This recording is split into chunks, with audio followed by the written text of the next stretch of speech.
సొలొమోను దేవాలయం ముందు నిలిచిన 2 స్తంభాలు, ఒకటి యాకీను, మరొకటి బోయజు.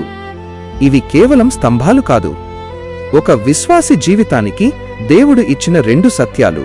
యాకీను అంటే దేవుడు స్థాపించును అని అర్థం.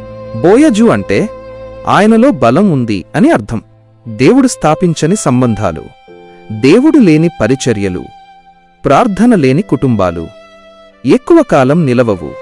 యాకీను స్తంభం చెబుతోంది, దేవుడు స్థాపించినదే నిలుస్తుంది అని.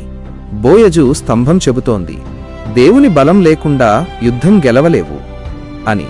ఈరోజు దేవుడు అడుగుతున్నాడు, నీ జీవితం దేవుని మీద నిలిచిందా లేక మనుష్యుల అభిప్రాయాల మీద? ఎందుకంటే దేవుడు స్థాపించిన జీవితాన్ని నరకద్వారాలైనా కూల్చలేవు.